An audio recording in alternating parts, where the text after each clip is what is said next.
Welcome to Women Made New. I'm your host, Crystalina Evert. Thank you for joining me. Today, we are going to hear from two beautiful women who are just living out the will of God in their daily struggles and their daily lives, but just striving for holiness as well. But before we get into it with them, we are first going to hear from Father Mark Barron from the Marian Helpers and Divine Mercy. Do you want peace in your heart, in your family, in our world? Hi, I'm Father Mark Barron, and I have a challenge for you.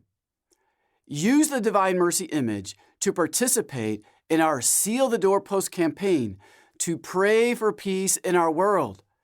In the Diary of St. Faustina, Jesus told her, "I promise that the soul that will venerate this image will not perish.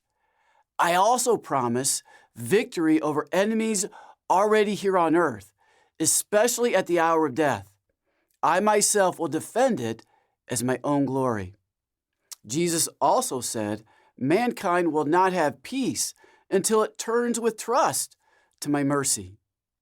Thanks be to God, we are out of what seems to be the worst of the pandemic, but we can still venerate the Divine Mercy image year-round. That's why we're bringing the Seal the Doorpost campaign back.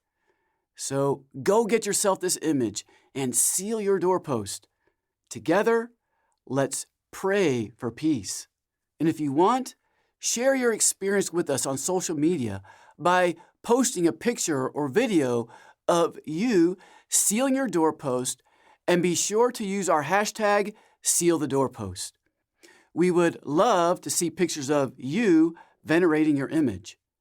Together, again, let's pray for peace. You can download a free Divine Mercy image by visiting thedivinemercy.org/image or texting image, that's IMAGE, to 49892.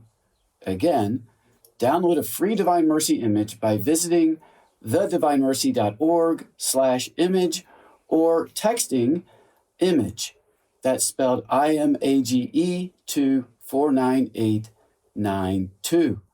Thank you very much, and have a blessed day.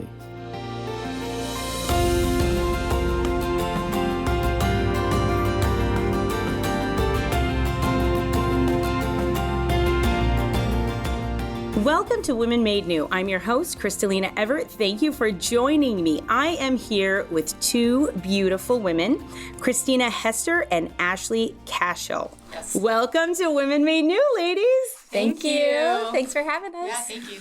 I love your stories. I love being with you at book group, and that's how I met these two beautiful women. And God is just putting so many beautiful women in my life because I think I've been not isolated, but I've been so busy. But I'm in a season now where I think God is bringing a lot of community into my life. So it's a whole new world for me, right? I went through a lot of different seasons, and this is just a whole new one for me and meeting you. But your stories are beautiful and I think so inspiring to women all over. And now, Kristina, how old are you? I'm 39. And how old are you, Ashley? I'm 32. 32. Wow, you both look so young. Oh my gosh. They look super young, everybody. Wow, you wouldn't even believe it. Okay, so Kristina, let's start with you. Have you always been cradle Catholic? Tell us about your journey. Just tell us about yourself. Yep. So I was born and raised in Arizona as a Catholic. When I was in 8th grade, my dad got a job transfer to Georgia, and we moved across the country. And as soon as we were there, we kind of church shopped around a little bit and ended up finding ourselves in the Protestant church as a freshman. So from then on, I bought into the Protestant ideologies. And even though, like, if you asked me what my religion was, I would have told you I was, raised Catholic, but I'm a practicing Protestant. And that's how it was. I married in the Protestant church to a wonderful man who is extremely supportive. And then fast forward to having kids. I had my first daughter, and she was, born, and we were like, wow, like, okay, this is a lot of pressure all of a sudden, like, I want to do the right thing. I want to improve myself. I want all these things for her, that it just kind of awoken this new side of me. And suddenly I found myself wanting her to be baptized. Wow. I was like, where did this come from? Like my husband was a little confused because he's like, okay, here we are, this Protestant family, and all of a sudden you want your daughter baptized Catholic? But okay, like, let's do that. Was his background Catholic at all? Like even just cradle Catholic, just straight up Protestant all his life? Protestant, okay. His whole life. Yep. Mm-hmm. And so he went with me. We found a Catholic church and we started going to Mass, and had her baptized in the Catholic church. And it was like a first yes, if you will, like a first, like, come back. God's invitation, yes. Like inviting the family, not just your daughter, but like all of you. All of us. Okay. Yep.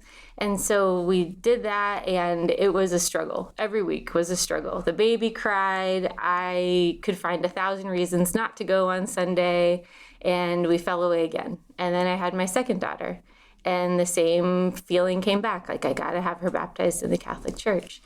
And then fast forward, the kids are in preschool, and the preschool teacher was teaching them things of the world. My youngest came home and said, Mom, did you know girls can marry girls and boys can marry boys?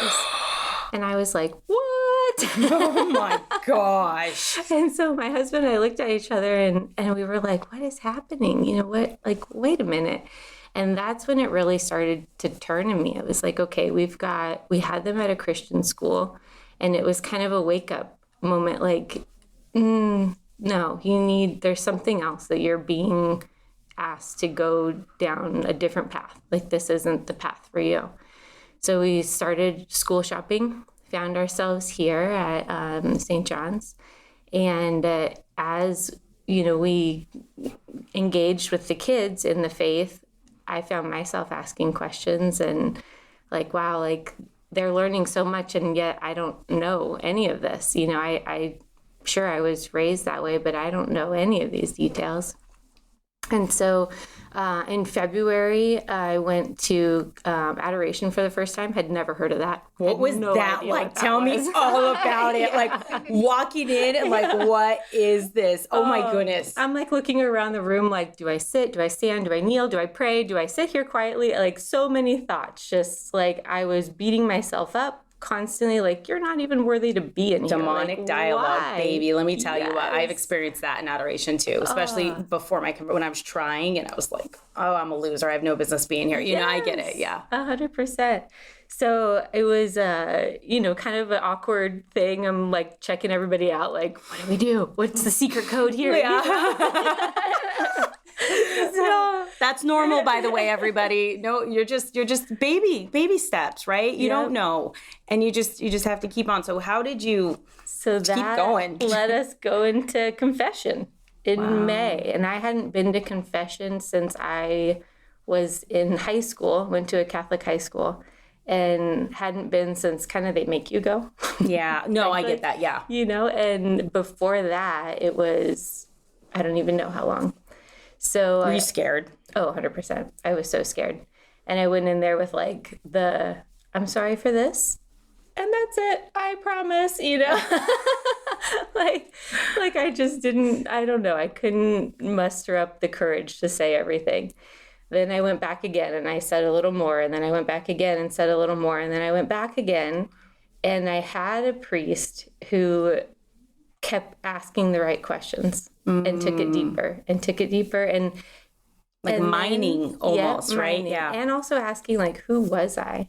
Who are you? And then came the truth that I wasn't married in the Catholic Church. And he said, I'm really sorry, but I can't absolve you of your sins. You're living in sin. And that hit hard. I start bawling, like, it took so much to even come in here. And then, I can't even practice this faith that I'm trying to come back to. Sent me kind of on like a little spiral. But I knew at that moment I had a choice. I was at a crossroad, right? Like you were saying, like it's that yes, that part of you that's like, okay, I can either say yes or I can turn away and tell everybody the story of this priest who rubbed me the wrong way. And instead I said, okay, I'm going to check this out. I'm going to figure out how to get married in the Catholic Church. I didn't even know what a convalidation was. That word was not in my vocabulary. You're like, what? What's happening? You're just mad. Like, what did he just say to me? Where's a dictionary, you know? Right. So here we go. We start the meetings with the... Well, let's stop for a moment. Okay. I want to focus on something that you said. That we're talking about he's mining, right? And each time you went to confession, it was like a little more. And I imagine Jesus just working with you, because ladies listening out there, and men and priests, I know there's a lot of different walks of life that listen to me. But one thing is, there is something that is keeping you from becoming the woman that God is calling you to be. And if you really go deep and you keep mining, and the priest helped you do that, but in your walk with Jesus, in your relationship, it was like, there it was. He revealed it, in all of that digging and all of that yuck had to be pulled back. And that was the root, right? And in a lot of the times in our life, we don't want to go find that root, because it is business. It is serious. And it's hard, and it's not easy, but that's where the serpent's head needs to be almost cut off in our life, right? That's where the control is, and the wounds, and the just like the hiding, and the sin stems, and the vices, everything just like stems up and sprouts from that. Just like our good fruit will stem up and we'll have virtue, but this, you found the rot, right? Almost. And not to call your marriage, nothing like that, but it needed to just be shifted and changed and molded with the grace of God, right? But he revealed it to you. And when God does reveal those things to us, we do have that temptation to get mad, to get angry, to walk away and be like, you're kidding me, I'm blah, blah, blah, you know? And like a spoiled child, because I remember those moments in my life where I was like totally just brat-like you're kidding, no way, and then I'd come back humbly, but you found that root. And I bring all of this up to just go back to, it is so imperative and important in all of our lives and our walk with Jesus, and the whole purpose and mission of why we are here is, you have to find the things that are blocking you from becoming that woman, that man that God is calling you to be, because that is why we are here, to fulfill the mission, purpose, and plan that God has given us. And if that is blocking you, or there's something deep down that you know, you've got to go after it like a vengeance. So how did you go after that? Because after you break through from that wall, it's like a whole new world, wasn't it? It is. Well, and then it sheds light in all the darkness. That's it. It like busts through, right? It does. And so there was an IUD that needed to come out. There was, conversations with my husband that I was terrified, absolutely terrified to have. How did he handle all of this? So we both work from home, and I come home from all this, and he sees me walk through the garage door, and my face is like that, like puffy, ugly cry kind of face, you know? And he's like on a meeting and like, I'm going to be right with you because you look terrible. Oh, like something's wrong. So something's wrong. Yeah. So he comes in the kitchen, and we're standing in the kitchen, and he's like, what's going on? And so I tell him, I went to confession, and here's what happened, and I really want this. They call it convalidation. I'm not really sure what's involved, but I really want to be back in the church. I want to participate. I learned throughout this whole thing that I couldn't receive the Eucharist because I wasn't willing to, turn from the sin of being in this marriage that wasn't considered what's the right word? Valid, yeah. But you didn't know at the time. I didn't You had know. no idea, right? So it's not like something you did maliciously or malice or, it was just, you had no idea. And that's the grace right Yes. there. That was the grace. And he just looked me straight in the eyes, and he was like, okay, I'm with you. It was that easy. And when I was walking out of the kitchen, I noticed above my sink is a cross. So there we were standing at the foot of the cross having this conversation. And he met me perfectly. God just put that little grace in my husband, and it was absolutely beautiful. going to the convalidation meetings was a test of obedience, and we made it. Got through it. Not fun. But it does. There's like those moments where you stop and you look at each other and you're like, oh, okay, I love you, and we're going to get through this, you know? And it strengthened our marriage in ways that I never thought was possible. Prior, like when I had my second kid, I had slipped into like a lot of postpartum depression, and it caused a lot of like severance between my husband and I. And this rebonded us in a way that I mean, it's better than it's ever been. Right. Wow. So, and you have grace flowing in your marriage and your household and your relationship. And what is adoration like now for you? I enjoy it as far as just being able to sit in the presence of God. In the midst of all this, the IUD came out. I got pregnant probably about the same time as our convalidation ceremony. Like that 9 months counts out. Wow. And so that was a huge blessing. And so now being a new mom, and again, after a lot of years, it's been absolutely beautiful to enjoy that gift and to go into adoration now with gratitude in my heart instead of question marks, instead of like frustration and awkwardness, to go in there and really accept the peace. Oh, so in your times of struggling or going through it or entering into the church, how did you find support in everything that was going on? Yeah, I was determined to find a community. I had never had Christian friends that, you know, could really like help me stay on the right track. And so I started looking in the church bulletins for Bible studies. I started, you know, going and hanging out where I could at like church events. And again, all this was awkward for me. Like it wasn't. Well, it is at first. Hey, it was awkward for me coming and doing all of this. I'm not even kidding you. So I get the awkwardness, but the devil wants to use that to keep you from moving forward. So you just have to walk through your awkwardness and get over it, right? 100%. So I met a great group of women through a Bible study, you know, book study, I guess you could call it. And in the midst of all this, I don't know if I could have made it down the path without having them nearby to bounce things off of, to be able to say, you know, I really have all these doubts, or I really have all this, you know, just like not thinking that I can do this and not sure if this is really what I'm supposed to be doing, you know. And I didn't realize then, but I realize now, like that was the devil trying to get me off track. And having these amazing friendships and women supporting me, some of which, you know, are acquaintances, and even God uses them. The timing of some of those conversations, it's funny how he can work through anybody to keep you on track if you just continue to say yes to him. It's really amazing how the evil one wants to put such issues between women. Competition, just what do they think of me, just wanting to be the best or one up, or just ripping each other apart, or backbiting, or talking about it, or gossip. You know what I mean? Just this tearing each other down. I can't stand it. I have no time for it.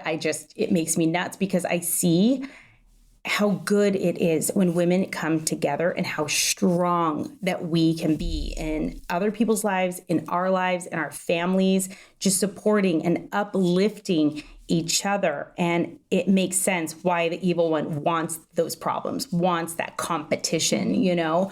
But at the end of the day, we all have a seat at God's table. And at the end of the day, we should all help each other get there. Right. And that's beautiful, having that community. So if you're out there and you're feeling just overwhelmed or alone or just like struggling, because there was a time in my life where I didn't want community. I didn't want anyone. I didn't want any, like, don't look at me kind of thing. Right. Mm-hmm. Yeah. And you want to keep it to yourself. That isolation is not healthy. It's just not. And there are really good people probably at your church that will help you, and women that are going through the same thing as you. And nobody is perfect. I don't care who you are. Nobody is perfect and doing this perfectly, but we're all striving and we're trying. And that's what matters. And it just goes to show, and all of these stories of these women that I do, that yes to Jesus, and how incredibly important just those little yeses, those big yeses, but then the following little yeses of obedience are, right, in our life. And it's almost a protection against all of the demonic dialogue. Yeah. It's almost a protection against all of the doubt or things pulling you. But at the end of the day, if we're just obedient what we know is God's will and we bulldoze through that regardless of what people think. How did your family handle your conversion and his family handle your conversion? Yeah, they were supportive. I think they truly saw the change in me. Like those friendships, the studying that we were doing, all the different pieces were coming together and making me realize God gave me the power to reject Satan. And in those moments where I would start feeling self-doubt, I became able to recognize it. And before it really beat me down, I was able to say, no. I cast out that feeling, whatever that negative thing was. God, bring me back into your peace. And slowly it helped me to train my own mind to find my way back faster. So I didn't slip back into some of these old practices or old things. That was huge because you engaged in the battle. Because when you are doing God's will, everyone, you're going to have such a battle. It's not going to be easy. It's not going to be this like little cakewalk, There is going to be a battle that you're going to have to engage in. And just like she trained her mind, which is huge that you said that, because it really is. And that demonic dialogue can weigh you down and keep you from walking through doors and things that God needs you to go through, right? Yeah. And it was major. So you have to show up to your fight, ladies. I keep saying that. And look how you kept showing up.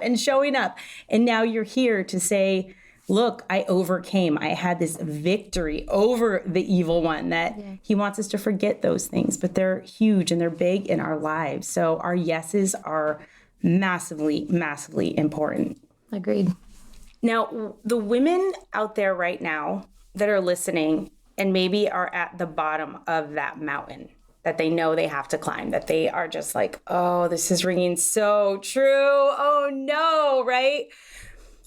What do you have to say to them that may be struggling, that want to enter into the church or want to enter just in full communion with the church and they're having a very hard time, or certain things they have to do and it just seems like it'd be easier to walk away? What do you have to say to those women? Yeah, just start today. Just say yes today to the littlest feeling in your heart, whether it's going to mass, whether it's going to the adoration, whether it's having that conversation with your husband.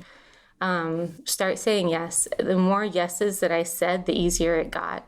And, I went back into scripture and it was like the piece that stuck out to me was God told us, I knew you before I knit you in the womb. Before he knew everything about you, before he even made you, and he still made you. So we're here exactly where we're meant to be. That's beautiful. If you could say anything to women out there listening, what is the one thing you'd want to say to them and convey? Say yes. And when you fall short, try again. And don't wait. Try today. Even if it's a small thing, just keep going. That's beautiful. That's beautiful. I love it. That was so awesome. Thank you so much. That's what I'm talking about, everybody. Their stories are just beautiful. These everyday Catholic women that you just see passing by you in church have their own battles in their walk and their struggle and things that they're going through, but they're striving for that holiness, that grace, and doing the will of God. And it all looks different for all of us, but we're all fighting the same fight, and that is just to do the will of God. And when we do that in our lives, it's unbelievable how it can touch. So don't ever underestimate the value of your own testimony to the world, and just being obedient in the little things, the big things, the small things, how that can change not only your life and your walk with Jesus, but the people around you. And so thank you for your yes. Thank you for doing this and your honesty and your openness. And I know it's going to help a lot of women out there. So thank you for being here. Yeah, thanks for having me. God bless you.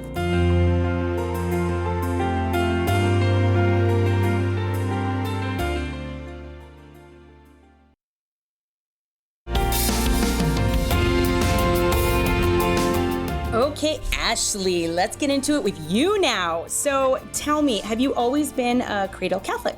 I have. I was born and raised Catholic, and I was actually born and raised in Arizona. So I've gone to Catholic school my entire life, pretty much, besides college. But I think I just ran the gamut of what it is to be a cradle Catholic. Not so dramatically as Kristina, like with moving away and stuff like that, but I kind of became a cultural Catholic Makes sense. in high school, yeah. And so that carried me a little bit once I graduated. And I found myself living almost two lives. So at the time, I was being mentored by three very solid Catholics who, after I graduated from Seton Catholic in Chandler, they just decided to basically adopt me as like a younger sister or a friend, and they would ask me very penetrating questions, invite me to dinner, ask me things like, is that true? Whenever I would say something and I would have to qualify it, and I was like, I don't know. Like, wait, what? Why are you asking me that? Okay. Yeah. And then at the same time, I would go visit friends at U of A, and we would go to parties on the weekends, and they would invite me to sororities and all those functions and stuff like that. And so I was kind of like living a life in the Valley and then escaping to Tucson to have what I thought was fun with friends. And it really culminated when I was asked by one of those three friends back here in the Valley if I would be on the core team at St. Mary Magdalene for the teens, the teen youth ministry. And I said yes because it sounded fun, and I was doing retreats at Seton with her already. And so it was just this invitation from the Lord to investigate a little bit more, because I thought I could walk both like lines in a sense. I thought I could do both. It's almost two versions of yourself. Yeah. Right? Yeah. It literally is two versions of you, and it clashes in the middle. And at some point, one gets stronger than the other and one gives way. Yeah. So how did you navigate that? Because it's hard. I've lived that. I've been there. It's a hard place to be. Yeah. So it really started to create a tension in me because at the same time I was experiencing some interpersonal and familial struggles. And so that was just like the moral life was really present at that time, and in a way that I couldn't ignore it. And so I ended up losing my voice one day when I went to Tucson, just randomly. On my way there, I lost my voice. Wow. Yeah. And so I had to be DD that night for the parties that my friends wanted to go to. And it was a really crazy night, really messy, and I was very glad that I was sober and just not drinking, not participating in that. And I got my friends and I out of some very sketchy situations. So it seemed like it was like the Lord was like, this is where you could have been. And because you lost your voice on the way to Tucson, you weren't there. So it was very black and white in that moment. And I started... Kind of shocking and scary all at the same time. Yeah. And sobering. Yeah, sobering. Right? Very sobering situation. And there is something, ladies, about not engaging, because that's what I did one night when I was like into the partying, the drinking, the smoking, all of it, right? And one night I went there because I had my conversion, but I was still like really fragile, right? And I still was with the same friends and same just like, I didn't know how to navigate, like shedding all of that, right? Yeah. And I remember going to this party and I thought, you know what, I'm just going to sit here and I'm going to watch. And I just sat down and I was there for hours, and I literally felt like I was watching a disgusting movie. Yeah. Over time, how people just, how their standards went down, and girls sneaking behind places with guys, and just how people were acting and coming up to me just drunk and just like, oh, come on. And I'm like, no, not tonight. And I was just watching, and I felt sick at the end of it. I was just like, this is gross. Like, oh, thank God. Like the scales finally came off and God sat my butt down and he's like, you watch what you're engaging in. Do you really want to go back to your own vomit? You know, kind of thing. Yeah, totally. And so I get it. It's a sobering kind of just sick feeling moment of, whoa, this is not okay. Yeah. And it's also in that moment, it was like, this isn't what I want. At the same time, I was majoring in criminal justice.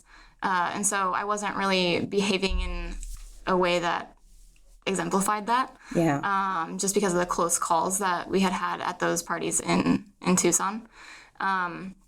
with the police in general. And so I started to subconsciously just distance myself from that and pour myself into being a core member that was actually not a hypocrite, to the best of my ability at the time. Yeah. And just investigating my faith in a deeper way, because even though going to Catholic school was a huge gift and a very big blessing, there was so much I didn't know. And I felt that there was a big deficit in my relationship with the Lord, even though I prided myself, I think, erroneously on the fact that I had a close relationship with him. But I really didn't know him in my heart. Like I knew him like head knowledge, and he was the first person that I would run to in times of crisis. But besides that, I felt like I could handle life without him in a sense. Almost put him in a box on Sundays, right? Like medicinal use or, emergency use only. Medicinal use, or like he's your little buddy you talk to at night, He's the glass you break when there's a fire or something. Yeah. And so that started to deepen my relationship with him, and I got back into the habit of going to adoration more regularly. And that was when the friend group kind of took a back seat, and the Lord really allowed me the time and the space to see the impact I had on teens, and the impact that they were having on me as well. Because I think we go into ministry and we're like, I'm going to do the thing. I'm going to do this great job. Yeah. And it's going to be super helpful to other people. And then it's you who ends up being like healed and learning and all of that stuff. So there's something you just said I think is important, is that you took a break from those people. And there are people listening right now that know they need to take a break from those people. And we know exactly what we're talking about. And they drag you down, and you lower your standards, and you don't want to be alone. And so you call them up, or you be with them, and you engage in things or go places that you know you shouldn't. Right. And it just needs to stop, and only you can stop it. And in the end, it's always never worth it. Right. It always leaves you empty and like, that yuck feeling. And it's like, okay, what was the point of that? Well, maybe this time it'll be different. And then you do it again, and it's not going to be. Right. You're going to get the same thing, even though you're in a different place and a different clothes and a different time. Just cut it off. Yeah. Just take a break. And right now is a great time to, on Saturday, to maybe stop, take a sobering look at your life, go to confession, and ask God for the grace to just step back from those people. And sometimes people are like, well, I don't know how to do that. I don't want to hurt their feelings. I get that. But at the end of the day, it is not about them. This is about you and what God's asking you to do. And you can always just say, I just need to take a break right now. For me, I'm just going to change a couple things, and this isn't about you. I'm not mad at you, but I just need to just stop for a little bit. Yeah. Something. But if you need to stop seeing certain people or break up with somebody, it's a matter of just doing it. Just jump off that cliff God's asking you to jump off, and break up with that person, or don't call those friends, or don't text them, or don't look on social media and see what you're missing out on. But maybe just really go inward and see what Jesus is asking of you, because I know it's not easy. Okay, so after you did that and you really embraced your life being a core member and all of that, how did your life change? How did you embrace that relationship with Jesus? Because it's hard. Yeah, so I think the Lord knows what he's doing, but hindsight is 20/20. So when the Lord kind of gave me a little bit of like an indifference towards those friends, because I realized shortly after that we weren't wanting to head in the same direction necessarily. So C.S. Lewis, in his Four Loves, one of them is philia, and that's the main one for friendship. And he describes it as heading in the same direction towards Jesus. And so that's like a true friend, is someone who's heading in the same direction as you. And I was just comparing the fact that some people were heading towards the fun that they could have in the moment, and it wasn't fulfilling me. I was having more edifying conversations and life-giving experiences that were leading me closer to the Lord here back at home, versus with friends I had grown up with who were just choosing the college life kind of thing. Do you think there's this way of thinking, tell me, of this is just what we're supposed to do? I'm a teenager. I'm in college. I'm supposed to be having fun. I'm supposed to be living it up right now. I mean, and I realize more and more, and even with my own teens, how indoctrinated they are from a young age of how they are supposed to be and act when they get a certain age or certain things. And they think, well, my room's supposed to be a mess. I'm a teenager. And it's just like, are you kidding me right now? Yeah. But then I'm stepping back and really looking at the culture and the things they're watching and the things that I used to watch. And I just take my own example of the things that I was almost indoctrinated with. Like, well, I'm supposed to have a boyfriend. It's supposed to be messy. It's like, what I'm being normal. This is what normal people do. But what is normal? Right. And they normalize the sin and the filth and the mess and the crazy and the drinking and the partying. And you got to get it out now. When it's like, no, you don't. There's nothing to get out. Right. Instead of just losing your self-worth, losing yourself in it. And that's what I see in my own life. But there's something to be said about you don't have to do this. It's almost like they feel like they have to go through that in order to like become an adult. Yeah. It's funny because at the same time that was going on in my life, I had a ton of teens who were going to graduate from high school, and they were telling me like, yeah, I'm going to go and be a freshman in college, and I need to make those mistakes. Yes. See, that's what I'm talking about. It's this garbage lie. That is almost this generational like demon of just like whispering in the youth's ear, like, you have to do this. You have to rebel. You have to just get it out of your system now. Yeah. And it's not true. No. And I would routinely tell them like, you don't want to make that mistake. You like, the goal is to not make, like, it's to make the least amount of mistakes, in fact, I think. But there is, I think, an idea that if they don't make the mistakes, they won't learn from them, like the necessary lessons maybe. So there's that lie as well, where it's like, if I don't make mistakes, I won't be wise. And I missed out on the fun. Yeah, exactly. Like you have FOMO, but it's like, what do you have a fear of missing out on? Like, is it virtuous? And that's just not the question that we're asking teens and young people, I don't think. But those are the questions that I was being asked back here by those 3 really good Catholics. And so I was invited to go on as a chaperone to the March for Life in DC as one of the female chaperones. And at this time, I was also intensely afraid of going to confession because I had a bad perception of God the Father.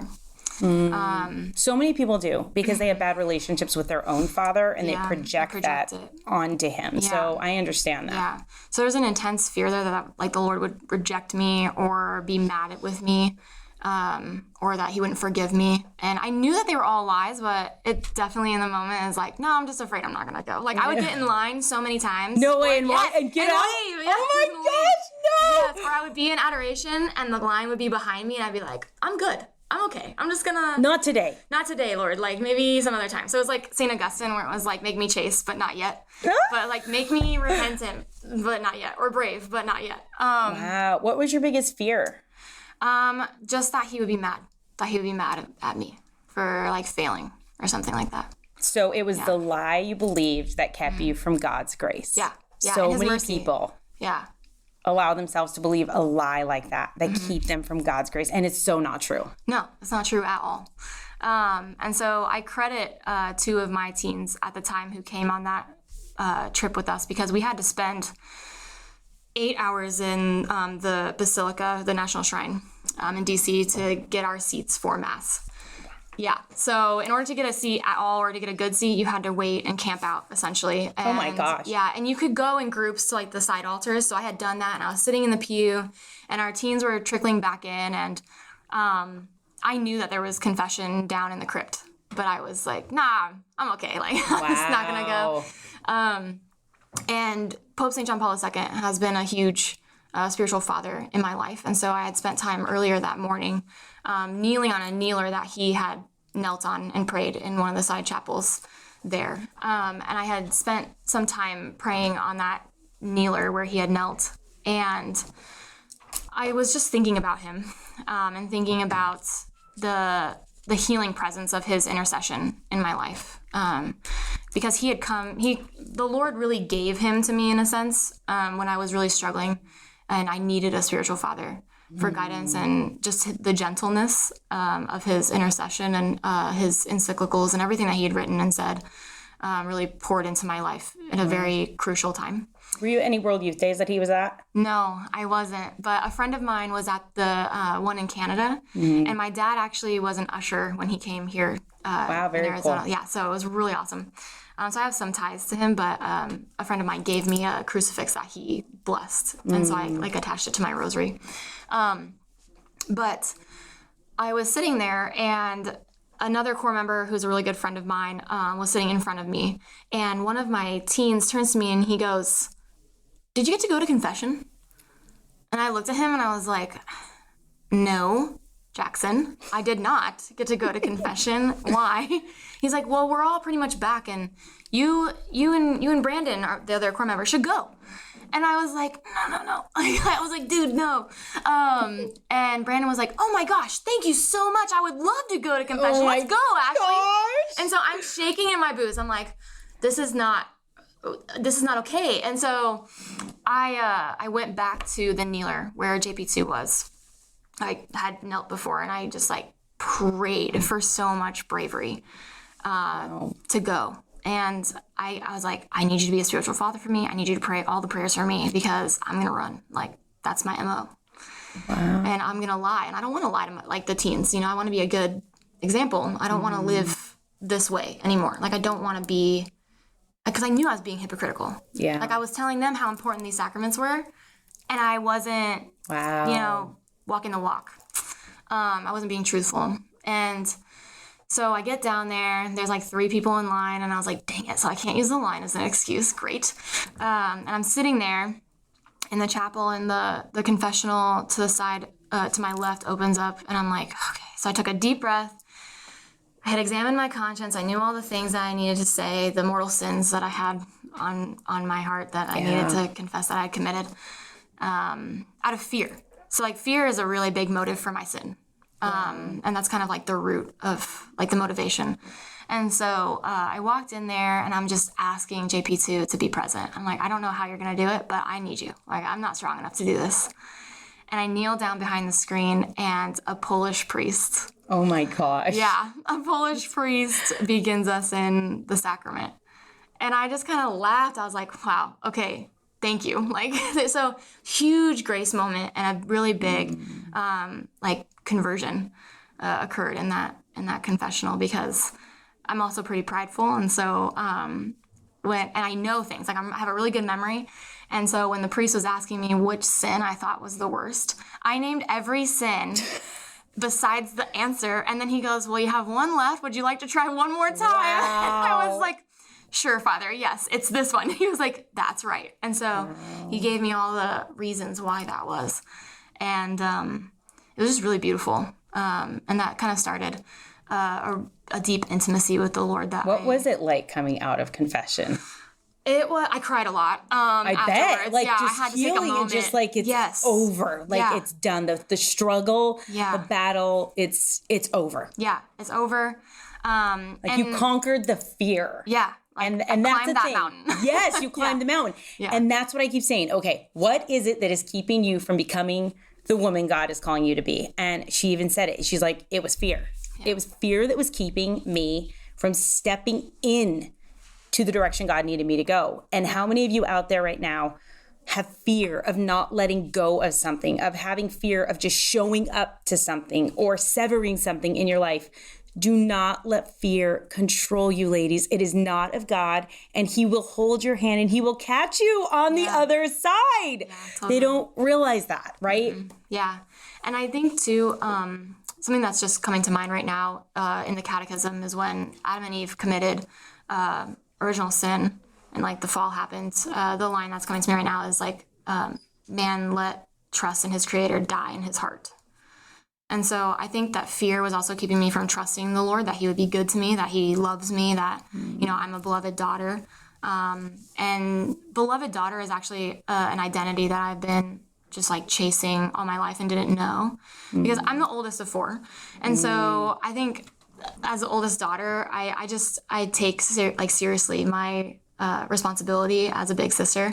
And I have a really big desire to protect people.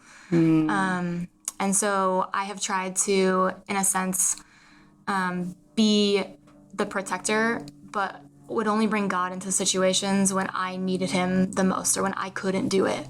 Because I would always tell the Lord, like, I got this. Yes, Self-sufficiency, ungodly self-reliance. Yes, yes, totally. That's a problem. Yes, yes. And it's been a big barrier between me and Jesus, and what I think he might be calling me to in my vocation as well. And so I actually just got back from a huge healing retreat, like weekend.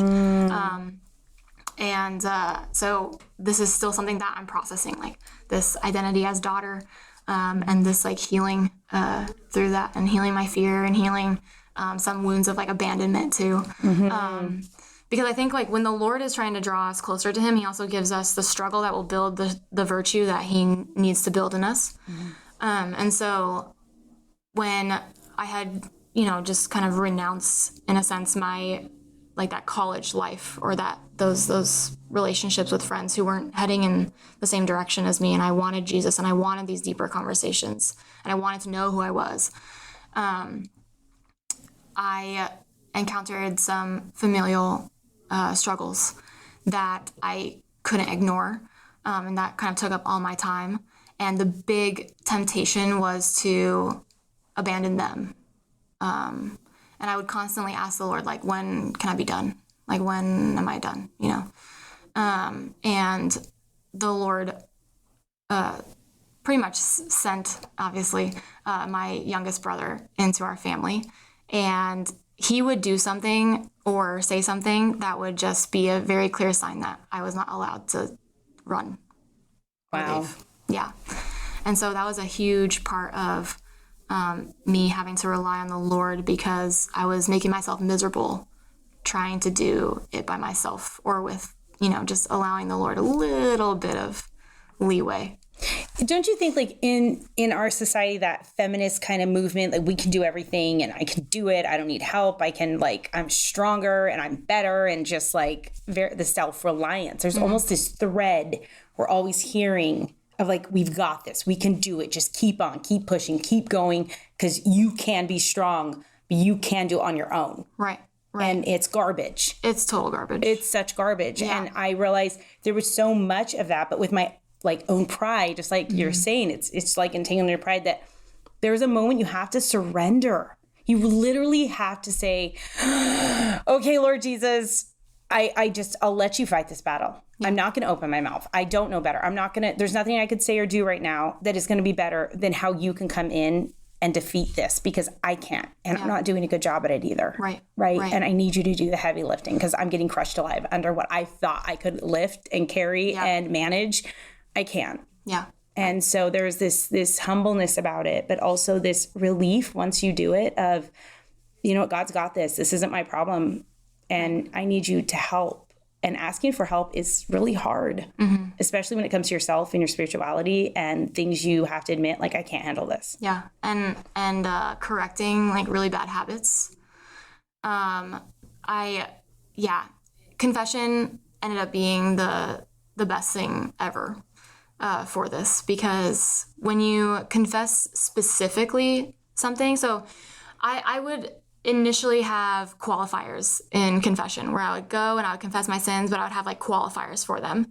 And one priest told me, he was like, "Why are you trying to excuse your sin?" I was like, well, that's a good point. I don't know why. And he's like, it's because you don't want to be misunderstood. And I think it's like, that's not the point. The point is bringing your weakness and your sin to the Lord and telling him, deliver me, redeem me, heal me. Because all of those parts of you that want to make yourself better because you should be a certain way and you're not, like, we are who we don't want to be every day. That's right. It's so true. Yeah. And so, but it's literally by the grace of God that we become who we are truly.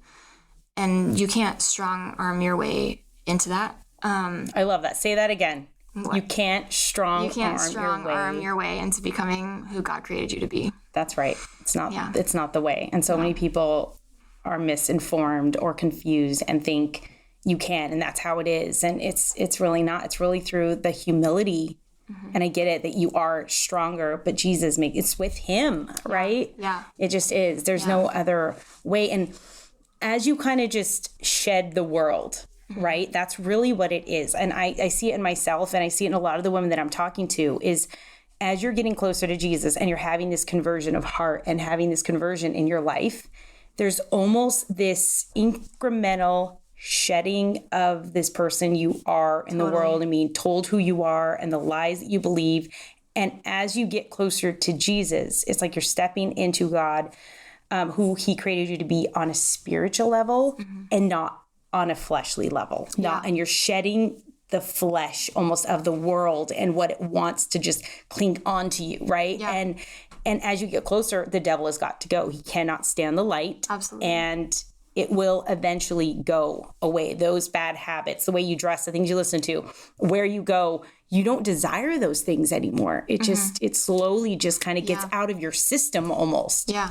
You don't even really look at them anymore. It's kind of just like I wouldn't do that anymore. Like I wouldn't do it. And it's just it's almost like out of sight, out of mind in a sense. Don't you feel like you're talking about two different people? Yeah.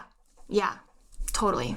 And I think that's very biblical in a sense, because I think of Saul and he became St. Paul, or Simon, he became Peter. Like the Lord asks you to become a new person after every encounter. And you're always new after an encounter with the Lord. Like you hear scripture and you are changed forever. It's the living word of God. Like you cannot walk away from a mass, a sacrament, reading scripture, 15 minutes even spent in adoration, if that's what you can give. Like you were always changed. It changes you. Yeah. That's true. And I do like what you said about like different people or like shedding the world. Because I had a really profound moment with the Lord in prayer where he was indicating to the cross on this hill and I was standing there. But in front of me was an army of different versions of myself that like represented each desire that I had. Wow. Yeah. And I kind of worked through them pretty quickly. Like some of them were like, you want to own horses. You like wearing plaid. I like, like different like silly ones, but then other ones were like a little bit more substantial. Like, because all my desires are not necessarily bad ones. So the bad ones were easy to like ignore. But the one that I landed on that I wasn't able to defeat necessarily was this version of myself that had created, like I was covered in dented armor. It's like I had created armor for myself to protect myself from all these things. But what I was really doing was I was inadvertently protecting myself from the Lord, who I shouldn't ever protect myself from. Yes. And that was a huge moment of clarity and healing, because the Lord asked to like strip me of that armor so that he could give me his own. Oh, that is beautiful. Yeah. That's awesome. I love it. Okay, we're coming to a close. This has been amazing. If you had one thing that you could tell women right now and that are struggling or maybe scared of confession, I don't know, what is it you would want to say to them? That you don't have to be brave by yourself. That the Lord will give you everything that you need, that you just need to take that first step and say yes. Kind of like what Kristina was saying is that it's just those small yeses, one at a time, and you have to trust that the Lord will get you there. Awesome. Thank you so much for being here. You have been amazing. Both of you have been just phenomenal. So thank you. Thank you.